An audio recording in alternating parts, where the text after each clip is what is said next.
Hello, what is up everybody, R of Design here, back with yet another diecast car video. In today's video, we'll be reviewing a random Hot Wheels car, and this time it is quite a monstrosity, which is the Ford F-150 Lightning Custom.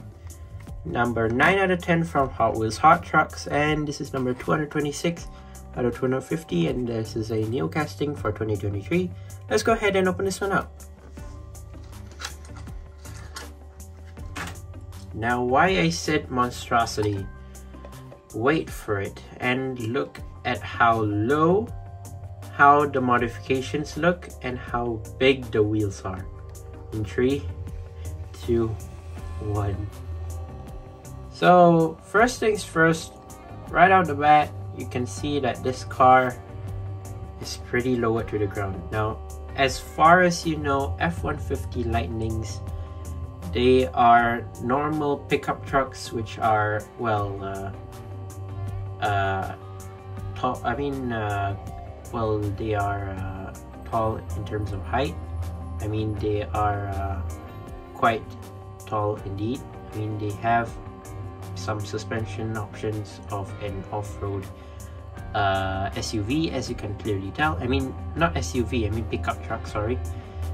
This is still a pickup truck, but then let's just say Hot Wheels had the crazy idea to make a crazy body kit, to make a crazy, I don't know what the hell this is, but this is nuts. Now I just don't know what Hot Wheels was thinking on this, but then I think it kind of works, I guess. I mean, first of all, you do have the front bumper, the rear bumper, the side skirt options, which is quite big.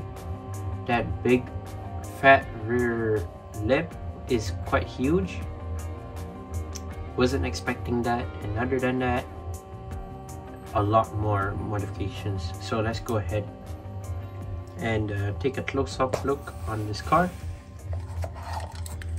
So you might have known Matchbox for doing the normal F-150, which I believe I've done a review of previously. Now here it is, the Ford F-150 Lightning Custom.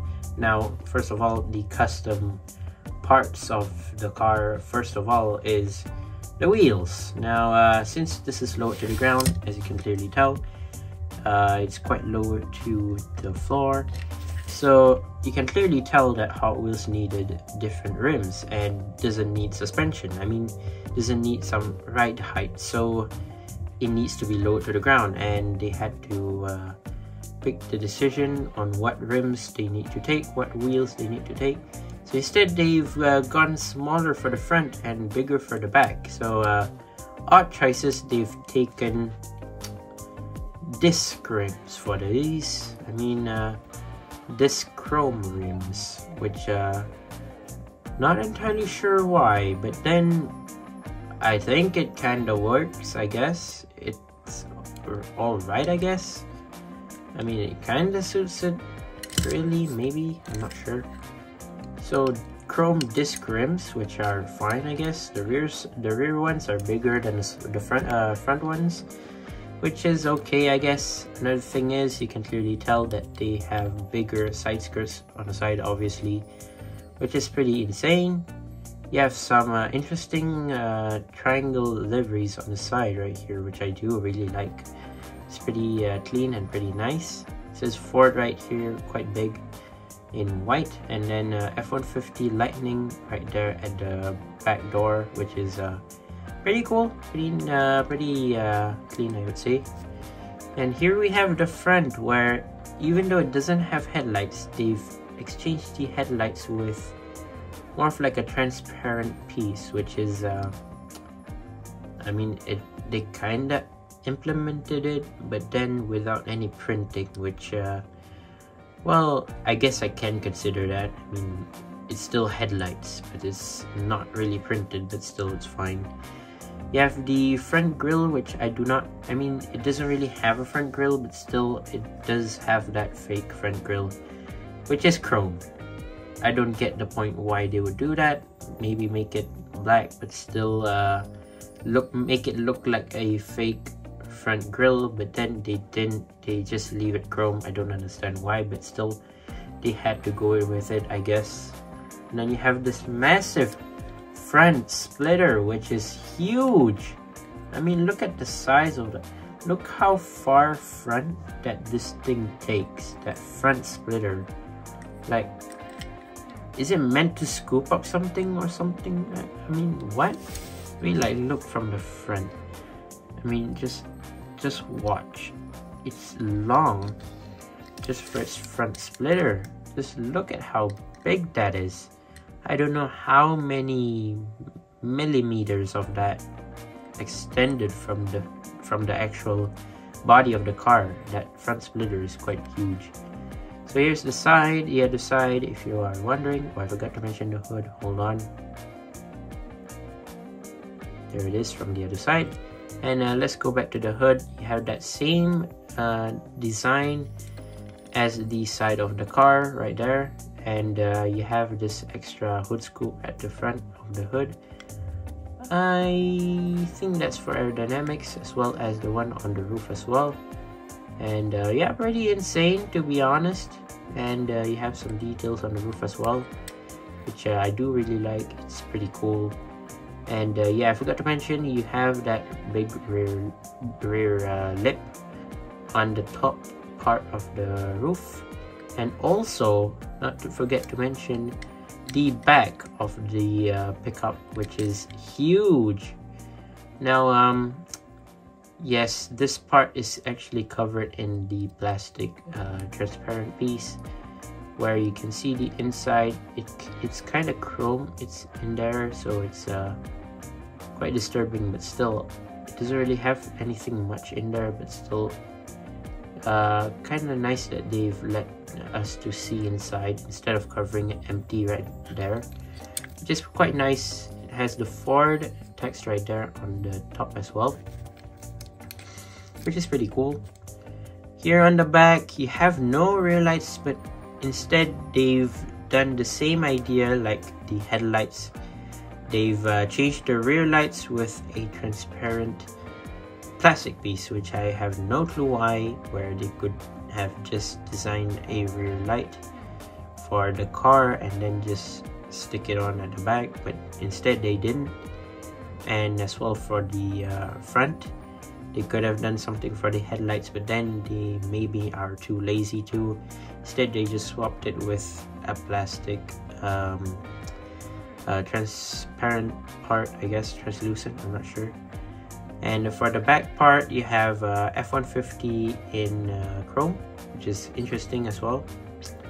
You have the big rear diffuser, which I am quite a fan of. That's a ginormous rear diffuser for a car. I mean, for a pickup, how big is that? I mean, it's not as long as the one on the front, I mean the front splitter, but then it's yeah, pretty nice. I mean, it's crazy. I mean, Mattel's crazy idea, what can you do? But then it kind of suits it, I guess. It's quite big and large, to be honest. And by the way, that's in it's plastic, and it's actually in dark gray, which is quite interesting. Quite unexpected, but then it's quite a surprise as well to me. And the base, it says Ford F-150 Lightning, made in Malaysia, 2023 Mattel. So this pickup was totally a surprise to me, as you know, F-150s, they are mostly more to that pickup truck style. No matter it's an EV or it is a petrol gas powered pickup, it would go well no matter how it is. But still, judging by the fact they've added more than a millimeter of a front splitter and a rear diffuser, that is nutters from Mattel. Actually, this crazy idea actually all came from Mattel.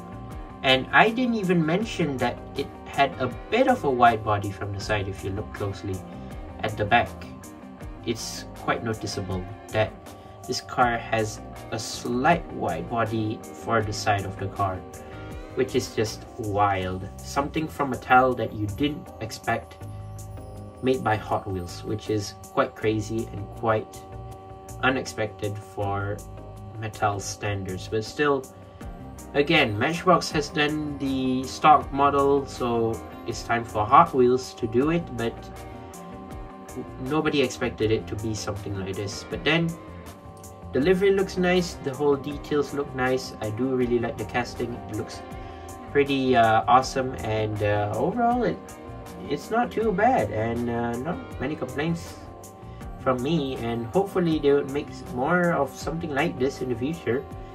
Maybe feature more of this car in more Ford liveries, I would say. Maybe some special liveries as well, some racing body kits or something like that. Racing design, whatever you want to do it with it. But yeah, there you go. That's my review of the Ford F-150 Lightning. Let me know what you think down in the comment section down below, whether you like this crazy body kit made by Mattel or not. And once again, I'd like to say thank you guys for watching. See my other videos. Don't forget to leave a like and subscribe, and I'll see you guys in the next one. See you soon. Bye bye.